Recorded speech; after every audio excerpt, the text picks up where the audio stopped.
అందరితో కలిపి సమావేశం పెట్టుకున్నాం. ప్రధాన కారణం, the main agenda of the meeting was Palamuru Rangareddy ఎత్తిపోతల పథకంలో ఈ రాష్ట్ర ప్రభుత్వం మరియు కేంద్ర ప్రభుత్వం కలిసి తెలంగాణకు చేస్తున్నటువంటి ద్రోహం, తెలంగాణకు తలపెట్టినటువంటి దుర్మార్గమైనటువంటి విధానం మీదనే చర్చ జరిగింది. దీని కథ ఏంటంటే చాలామందికి తెలియదు, అవగాహన కూడా ఉండదు. కొత్త తరం వాళ్ళకైతే అసలు తెలియదు. ద రీజన్ వై ఈజ్ సమైక్య ఆంధ్రప్రదేశ్లో అత్యంత దారుణమైనటువంటి వివక్షకు గురైన జిల్లా పాత మహబూబ్ నగర్ జిల్లా. చాలా చాలా దారుణానికి. రీజన్ ఏంటంటే వనరులు లేక కాదు, వసతులు లేక కాదు. కృష్ణానది ప్రవేశిస్తదే మహబూబ్ నగర్ జిల్లాలో. సరే, ఇప్పుడున్న తెలంగాణ, అప్పుడు ఉన్న ఆంధ్రప్రదేశ్ మొత్తం చూస్తే కూడా 300 and above కిలోమీటర్స్ కృష్ణానది పారుతుంది కూడా మహబూబ్ నగర్ జిల్లాలో. 308 కిలోమీటర్లు పారుతుంది, 308 కిలోమీటర్స్ పారుతుంది. ఇది రెండు రాష్ట్రాలు కలిపి లెక్క చూస్తే కూడా. అయినా కూడా 50 ఏళ్ళు అప్పటికి 50 ఏళ్ళు పరిపాలించినటువంటి కాంగ్రెస్ పార్టీ కానీ, ఆ తదనంతరం సుమారు దగ్గర ఒక 20 ఏళ్ళు పరిపాలించిన తెలుగుదేశం పార్టీ కానీ, పాలమూరుకు చాలా దారుణమైనటువంటి తిరిగి కోలుకోలేనటువంటి దెబ్బ కొట్టిన పార్టీలు ఈ రెండు పార్టీల ప్రభుత్వాలు. ఇది లోకమందరికి తెలుసు. ఆ జిల్లా యాక్చువల్లీ అప్పర్ కృష్ణా ప్రాజెక్టు, భీమా ప్రాజెక్టు, తుంగభద్ర ఎడమ కాలువ ప్రాజెక్టు, దాని ద్వారా ఆనాటికి అన్ని ఫైల్స్ ఉన్నాయి, రికార్డ్స్ ఉన్నాయి, ఏదో ఒకటి స్టోరీ కాదు. 174 టీఎంసీ నీళ్ళు పాలమూరు రంగారెడ్డి జిల్లాకు రావాల్సి ఉండే. పాలమూరు జిల్లాకు ఆనాటి ప్రతిపాదిత ప్రాజెక్టుల ప్రకారం రావాల్సి ఉండే. ఆంధ్రప్రదేశే ఏర్పాటే తెలంగాణ పాలిట పెను శాపం. కొంతమందికి నచ్చదు, కానీ పెను శాపంగా పరిణమించింది ఆంధ్రప్రదేశ్ రాష్ట్ర ఏర్పాటు. మొత్తం తెలంగాణకు, అందులో మోర్ స్పెసిఫికల్లీ మహబూబ్ నగర్ జిల్లాకు జరిగినటువంటి తీవ్రమైనటువంటి అన్యాయం. ఎస్ఆర్సి యాక్ట్ అంటే స్టేట్ రీఆర్గనైజేషన్ యాక్టు స్పష్టంగా చెప్తుంది, ప్రతిపాదించబడి ఆల్రెడీ శాంక్షన్ అయ్యి జరుగుతుండే ప్రాజెక్టులు, కంటెంప్లేట్ చేసి ఉన్న ప్రాజెక్టులు, వాటిని మార్చకూడదు, అవి కొనసాగించాలి. ఆ చట్టం ఉండగా కూడా వాటి అన్నిటిని కాదని వీటిని మొత్తం అబాండన్ చేసి పడేసిండ్రు. అట్లా చాలా చేసినారు. అక్కడ గోదావరి మీద చూసుకుంటే దేవునూరు ప్రాజెక్టు కావచ్చు, ఇచ్చంపల్లి కావచ్చు, రకరకాల ప్రాజెక్టులను అబాండన్ చేసినారు. అందులో అతి తీవ్రమైనటువంటి అన్యాయం మహబూబ్ నగర్ జరిగింది. ఇలా మహబూబ్ నగర్కి ఇచ్చే పాలమూరు ఎత్తిపోతలో మరొకటి కొత్త స్కీమ్ కాదు.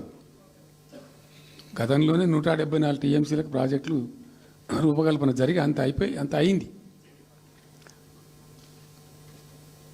అయితే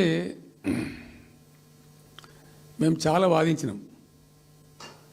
మధ్యలో బ్రిజేష్ కుమార్ ట్రిబ్యునల్ వస్తే కూడా అక్కడ పోయి ఆ ట్రిబ్యునల్ని కలిసి చాలా ప్రయత్నాలు చేసినాం. ఉద్యమ సందర్భంలో, ఉపన్యాసాలలో, కరపత్రాలలో, జలసాధన ఉద్యమ సందర్భంలో, మా క్యాసెట్ల రూపంలో, స్పీచ్ల రూపంలో, కరపత్రాల రూపంలో, పోస్టర్ల రూపంలో, క్యాసెట్ల రూపంలో రకరకాలుగా వాదించుకుంటూనే ట్రిబ్యునల్ కూడా ఇవ్వాలని పోతే, ట్రిబ్యునల్కు ఉండే ఒక డెలికసీ ఏంటంటే వాళ్ళు రాష్ట్రాల మధ్య పంపిణీ చేస్తారు తప్ప రాష్ట్రం లోపల ఉండేటువంటి ఒక ప్రాంతానికంటే వాళ్ళు చేయరు. మీకు రాష్ట్ర హోదా లేదండి, మీరు ప్రాంతము, మీరు రాష్ట్రంతో కొట్లాడుతున్నారు, అది వేరే సంగతి. కానీ మేము స్వీకరించలేము, తీసుకోలేము చట్ట ప్రకారం అని చెప్పి వాళ్ళు నిరాకరించారు. సరే, ఆ తదనంతరం ఉద్యమం జరిగింది, మీ అందరికీ తెలుసు. ఇక్కడ ఇంకొకటి కూడా తప్పకుండా చెప్పాలి. బచావత్ ట్రిబ్యునల్ ఏర్పాటైనప్పుడు అతను పంపకాలు చేస్తూ బచావత్ ట్రిబ్యునల్లో స్పష్టంగా రికార్డెడ్ ఇప్పుడు ఉంది. బచావత్ ట్రిబ్యునల్లో స్పష్టంగా పొందుపరచబడి ఉంది. ఇప్పుడు బచావత్ గారు ఖుద్దు రిటైర్డ్ సుప్రీంకోర్టు జడ్జి, ఆయన స్వయంగా ఏమన్నాడంటే, ఈ ప్రాంతం నిజంగా చాలా నిరాదరణకు గురైంది, ఇంకా అవుతూ ఉన్నది. ఆ రోజు విపత్కర పరిస్థితి, దుర్భరమైన పరిస్థితి ఏంటంటే, పాలమూరు గురించి గంటెడు నీళ్ళు అడిగిన వాళ్ళు లేడేవాడు. ఇంత కేటాయించండి, ఈ కరువు జిల్లా ఉంది అని అడిగేవాడే లేడు. ఆనాటి సమైక్య ప్రభుత్వం చేసిన ద్రోహం. బచావత్ ఏం చేసిండు, మాకు చూడబుద్ధి అయితే లేదు, ఇది మా అంతల మేమే సూమోటో ఈ సమైక్య ప్రభుత్వం ప్రతిపాదించకపోయినా ఒక 17 TMC జూరాల ప్రాజెక్టు మంజూరు చేస్తున్నాము. అయితే సాంకేతిక కారణాలు మరొకటో చూపెట్టి ఈ జూరాల ప్రాజెక్టుని ఇక్కడి నుంచి ఎత్తగొట్టద్దు, వేరే కాడ కట్టద్దు, ఇక్కడ మాత్రమే కట్టి తీరాలే, దానికే అలాట్ చేస్తున్నామని చెప్పి ఒక కండిషన్ పెట్టిండు ఆయన. ఇది ట్రిబ్యునల్. అతను ఒక న్యాయమూర్తిగా పనిచేసిన వ్యక్తి కాబట్టి చూడబుద్ధి కాక, ఆ బాధ భరించలేక ఈ కామెంట్ కూడా రికార్డు చేసిండు ట్రిబ్యునల్లో. ప్లస్ ఆ 17 TMC జూరాల ప్రాజెక్టుకు కేటాయించిండు. ఎంత విషాదం అంటే, అది ఎప్పుడో 74లో 74 నుంచి 78 దాకా జరిగింది కథ అంతా. అతను కేటాయిస్తే దానికి ముట్టినోళ్ళు లేడు, పట్టుకునోళ్ళు లేడు, తీసినోళ్ళు లేడు. అంజయ్య గారు ముఖ్యమంత్రి అయినాక ఒక ఏడాది తర్వాతనేమో అప్పుడు అంజయ్య గారు దానికి ఫౌండేషన్ స్టోన్ వేశారు. ఫౌండేషన్ స్టోన్ వేస్తే ఇక అది మెల్లగా మెల్లగా తెలంగాణ ప్రాజెక్ట్ కదా, ఇప్పుడు పట్టుకుని లేడు, దాన్ని మాట్లాడడం లేదు, అయ్యలేదు, అవ్వలేదు, ఒక అనాథలాగా ఆ బ్యారేజ్ వరకు కట్టేశారు. దానికి కాలువలు లేవు, నీళ్ళు రావు, పొలాలు పారాయి, కృష్ణానది నీళ్ళు వస్తుంటాయి, గేట్ల ద్వారా పోతుంటాయి. ఎప్పటి వరకు ఈ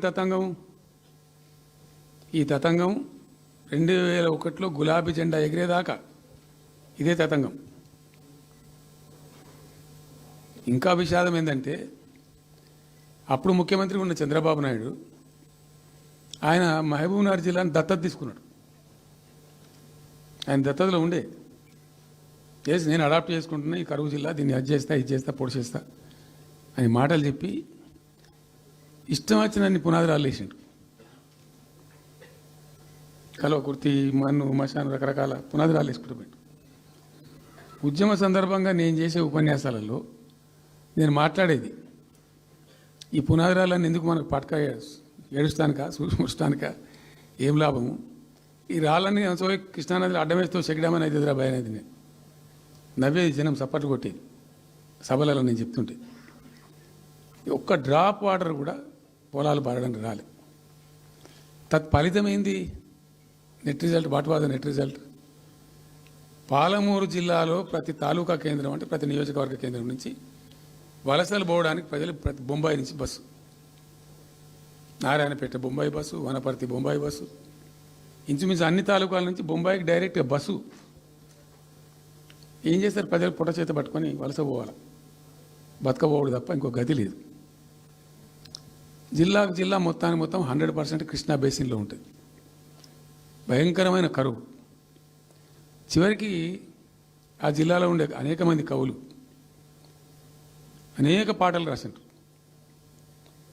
ఆ గోరెటి వెంకన్న గారు అయితే పల్లెలో పల్లెలు మొలిసే పాలమూరులోన అని చెప్పి పాట రాసి పాడిండు. ఆ పాట బాగా పాపులర్ సాంగ్ కూడా, తెలంగాణ ఉద్యమం పొడుగుతో కూడా భయంకరంగా మోగినటువంటి సాంగ్. సో అట్లా జరుగుతూ ఉంది. మేము ఏడుస్తా పోయినాం, చూస్తా పోయినాం. అవి ఉన్న రెండే ప్రాజెక్టులు. ఒకటి బచావతి పెడితేనేమో జూరాల గతి అది. అప్పుడు చంద్రబాబు నాయుడు గారి స్లోగన్ సమైక్య రాష్ట్రంలోనే సమగ్ర అభివృద్ధి. నేను ప్రథమ మహాసభకు పాలమూరు జిల్లాకు పోయినా, మహబూబ్నగర్ టౌన్లో పెట్టాం. పెద్ద భారీ మీటింగ్ జరిగింది. దాదాపు 70-80 వేల మంది వచ్చిండ్రు.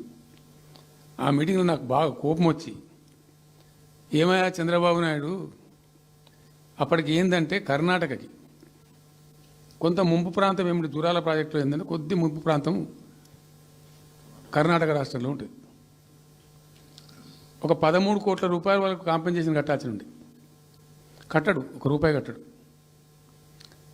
ఏమయ్యా చంద్రబాబు నాయుడు గారు, నువ్వు దత్తత తీసుకున్నావు, కథ తీసుకున్నావు, డైలాగులు చెప్తున్నావు, ఇక్కడ చచ్చిపోతాను జనము, బొంబాయికి వలసలు పోతుండ్రు. ఇటువంటి పరిస్థితులలో కూడా కర్ణాటకకు డబ్బులు కట్టడానికి డబ్బులు లేవా? ఇదేనా సమైక్య రాష్ట్రంలో సమగ్ర అభివృద్ధి అంటే? బట్టిగా బ్యారేజ్ ఆ గోడ లెక్క కట్టిన విడిచిపెట్టేది చూసి తమాషా పడన్నా అని చాలా తీవ్రమైన విమర్శలు చేశాను. మోకాళ్ళ మీద పరిగెత్తి కట్టిండి చంద్రబాబు నాయుడు అప్పుడు. ఆ కర్ణాటక చెల్లించాల్సిన కంపెన్సేషన్ ఏదైతుందో మోకాళ్ళ మీద ఉరికి నా దాడి తట్టుకోలేక కంటిన్యూగా పెట్టాను. దాని తర్వాత చంద్రబాబు నాయుడు పార్టీకి సంబంధించిన ఎమ్మెల్యేనే ఆర్డీఎస్ దగ్గర బాంబులు పెట్టి పేల్చేయడం, అది మీ అందరికీ కూడా తెలుసు. బాంబులు పెట్టి పేల్చడం 2 సార్లు 3 సార్లు పేల్చారు. నేను ఫస్ట్ ఉద్యమంలో తెలంగాణ ఉద్యమం స్టార్ట్ అయిన తర్వాత నేను ఎంచుకున్న ఎజెండా, నా ఎజెండాలో మొదటి పాదయాత్ర నేను చేసినటువంటిది జోగులాంబ టు గద్వాల పాదయాత్ర చేసిన. ఈ అన్యాయం సంగతి ఏంది అని దాన్ని ప్రజలలో ఎండగట్టాలని చెప్పి, గవర్నమెంట్ కూడా ఒత్తిడి తేవాలని చెప్పి, ఎందుకు తెలంగాణ ఉద్యమం చేస్తున్నామని లోకానికి తెలవాలని చెప్పి నేను జోగులాంబ టు గద్వాల పాదయాత్ర చేసిన.